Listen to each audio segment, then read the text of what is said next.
So, here we go. Just changing my glasses. And 1 second. I'm ready. I'm ready for you and for sketching. So, but yes. I'm not alone here. So I just see that it's live and you should see me then. Okay, and it's wonderful that we're sketching today together as well, especially during these 2 intense drawing weeks of the Sketchbook Revival Binge Fest. So I can imagine that you are drawing a lot these days, and I've seen them in a group as well. So thanks so much for sharing. It's wonderful that you're into this, well, drawing techniques or testing and experimenting different methods. That's wonderful. I also will try to catch up with all the videos. So where are the comments? I cannot see you. Are you? Oh, Loretta, hi. I cannot see any comments here on my phone again. I'm glad I'm here now with my computer. Hi, Kerstin, Loretta, Annika, and Ursula. It's wonderful that you're here and that I'm not making a monologue here. I'm glad I can read your comments here. So, have you already done a Sketchbook Revival drawing session these days? Just looking. Grüezi, Brigitte. Pamela, hi. And Claudia. Hi, Claudia. Wonderful to see you here too. And Lava, hi. So, have you already done a Sketchbook Revival session these days? Because I must admit, I started one and then I stopped and I will continue. So, I have not yet had a moment to do my Sketchbook Revival drawing sessions, but I definitely want to do some. I've seen, because last time I did the Zoom portrait sketches and I liked them a lot, because they are so playful, because they help us to not dive into details, because the other one is moving around. So you can do also a sketch now with me when I'm talking. It's like a Zoom portrait sketch that you've seen in the Sketchbook Revival session. So I like this one a lot, so I may rewatch it again, because when we watch something twice, it's always good. And Pamela, you say yes, you've done a few in the last few days. Good. And Loretta from 2018-19. Oh, that's good. I will also look for them too. Hi, Beate. And Angelika, Linda, yes. And Annika, you did as well some. That's wonderful.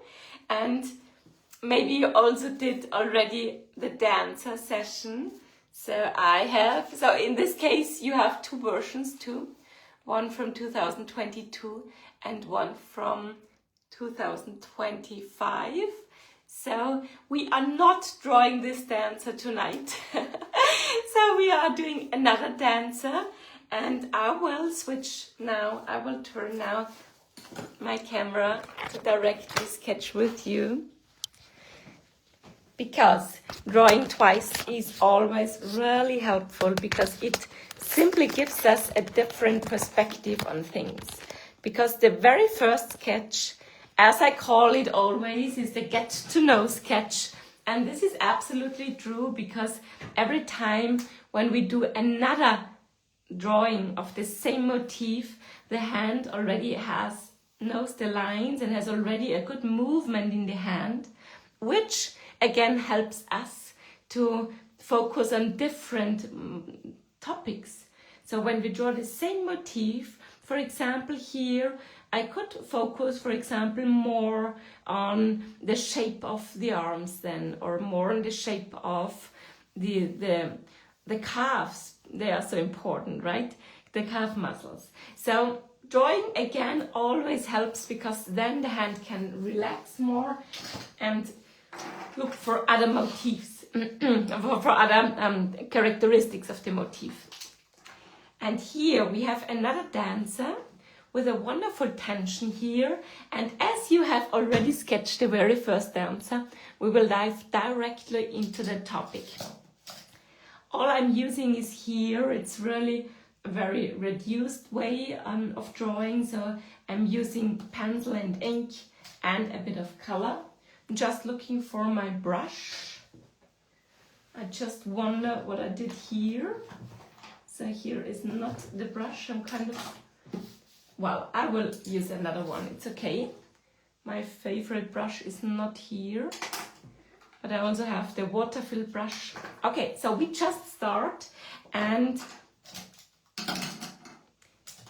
to start, it's always good to get a feeling for the tension in her body. And this one here, for example, has a wonderful tension when you look at the position of her spine. So as you can see here, this is something that is really crucial for the entire pose. So it's a completely different line of action than we did it for the other dancer, but it's nevertheless really important here, and it helps us to define the entire pose with only one line. So I'm using my muscle memory here to register exactly this curve. So when I'm drawing it here, I can kind of replicate the movement as I have registered in my hand this shape. And we can start here, for example, by using this trapeze as you have seen it for the very first dancer drawing. I just go on with the next step then, drawing the trapeze to give again the body more tension. So here again we pay attention to its pose, to her pose, to the pose of the trapeze in this case. And you see the spine, or the shape of the spine, leads us here. The line of action is not the spine, that's a bit different, but nevertheless the strength of the movement is underlined with this line as well. And we have the hip here, seen a bit more from the side. So I can add already this shape here too. And another shape that is important and exactly at this line as well is her head. So in this case, her head is a bit higher than her body. So I can really draw the chin here at this height. And I'm not drawing her face. So I'm only indicating the chin, and then I will only add the shape of her head here, but I'm not drawing the face. I think it's something that we can, or you could do in the next step, but it's not important for the tension of her pose. At the height of her head is also the shoulder, which leads us to the position of the hand, of the first hand, of the arm, not the hand, and the other one that is more directed towards the sky. And I think that's why I just stopped a bit, because I still have my pencil in the hand.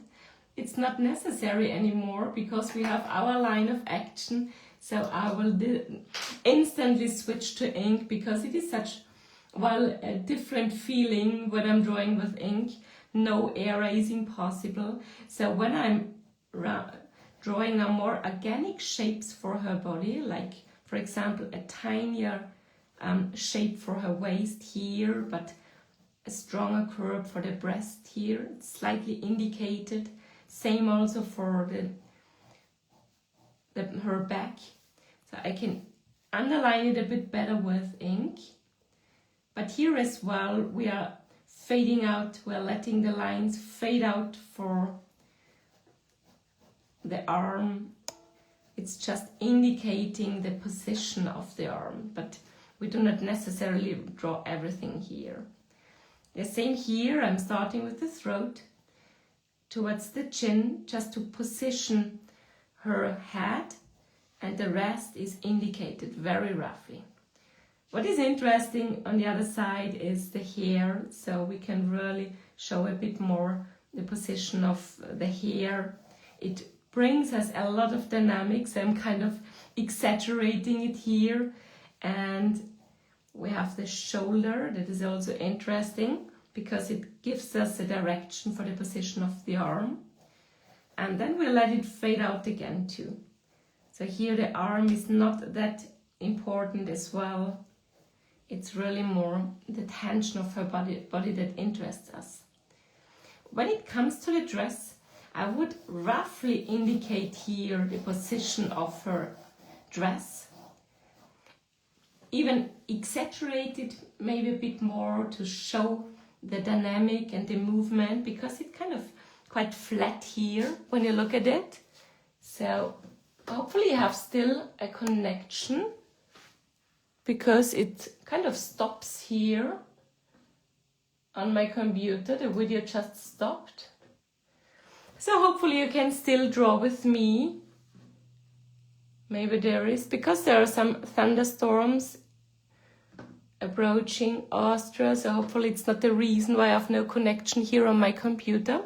So I will keep sketching, hoping that you can still see me. Because what I just want to say here as well is that the one leg here is covered under her dress, and it kind of looks really weird. So for me, it is easier to interpret it a bit differently when I'm drawing her leg. And the one leg that is on the ground, so I'm just starting with the tip of her shoe, a nice bow for her shoe, for the sole of her shoe, to show a bit more the tension. And when I'm drawing this leg, I can draw a second one just beside her, so that we have a more logical explanation what happens to her, the other leg that is covered under the dress. So hopefully you can still read. Oh, there's no connection here. Just refreshing the page, maybe it helps. Yes, now I have a connection. Okay. That's good. Okay, so we can continue. I'm glad about that. So when you have the one shoe, this shape of the sole, it also shows kind of the same tension as we just did it for the line of action. It has the same bow nearly. And here you can exaggerate as well. We have the shadow of the shoes, and we have now both shoes here. So I'm just interpreting it this way, and that's a big advantage of drawing. We do not have to take a situation as it is. We can really work with it and interpret it differently. So I'm removing slightly the pencil. It's not really necessary, only a little bit. If you have darker ink, that is, no, not darker ink, but broader ink, bolder ink, for example, you can also use it for the hair if you have one, or for the dress, just to show a bit more boldness here, a bit more darkness. You can do this also for the tip of the shoes, for example. And then we can already add a bit of color. And here I'm very minimalistic, as you know. So in this case, I've only chosen two colors, blue and orange, and I'm only working with these here. So very minimalistic, and more about splashes than about the actual coloring of her dress. So we can, for example, use directly the brush markers.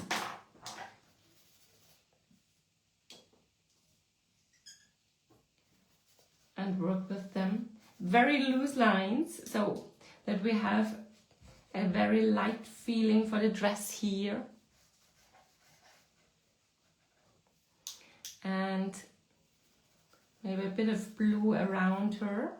So here again I'm working more with splashes. So I use lots of water to directly work with those splashes.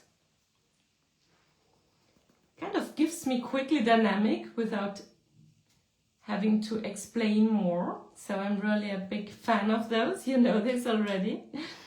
And so here we go. It's always a bit of a surprise what is happening to those splashes and how they're well working on the paper. They keep on working usually.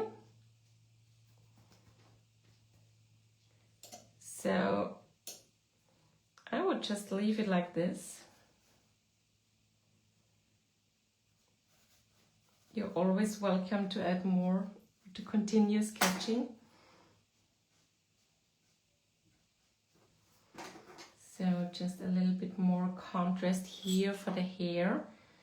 And it seems like we have again a connection, so I'm really glad about this. So I'm just adding a bit more information to her hair, just to show more the movement. One splash and then it's okay, then I will stop and see what you think about her or what you're doing with this sketch. You can really interpret it the way you like it. For me, the most important part here was simply the tension of her body and the movement of the dress. That's why I kind of interpreted a bit more than is visible on the picture, but that's absolutely okay, as it is a sketch. And as we did it also with the legs, because yes, in the photo it's often easier to explain weird positions because a photo has so much more information, and that's why when we only work with a few lines, it's important to use those few lines well to explain it all. So I'm just looking if you can still hear and see me. So, okay, Margaret. So, oh, you did a mess with the acrylic painting of Anne's flowers. Maybe you want to show them in a group. I'm curious about that, Margaret. And Uyoni, hi, I'm glad. Yes, I've already seen some of your sketches, Uyoni. So wonderful that you are sharing them. And Diane, hi, Cheryl. And, oh, Claudia, you even wrote, you can hear and see me. Thanks so much. It was kind of weird for me when my computer stopped showing the video. So big thanks. And Margaret, Loretta, that's wonderful. And yes, I'm happy you like the motion of the hair, and I'm looking forward to seeing your sketches. So when you draw dancers, and you might have experienced this already with the very first dancer, it's better to do 3 sketches quickly instead of drawing one very slowly, because then you get the atmosphere of the dynamic. And so Margaret, oh, you make those lines look so easy. Well, that is, I think the main explanation really is that when I'm doing these sketches, I just think I can do it again if I mess it up. So this really helps me a lot, because you see there are only a few lines, so it's not very, well, it takes me not a long time to draw it again. And this kind of gives me a very light feeling in the hand, because it doesn't matter if I mess it up, I just start over again. So this is my main suggestion when drawing dancers. Feel really light in your hand so that you can start over again if you feel like that it's necessary. But now I'm looking forward seeing your sketches and what you have done. And yeah, thank you so much, Beate. So I'm looking forward seeing your sketches, and I'm looking forward seeing more. I will switch again my glasses.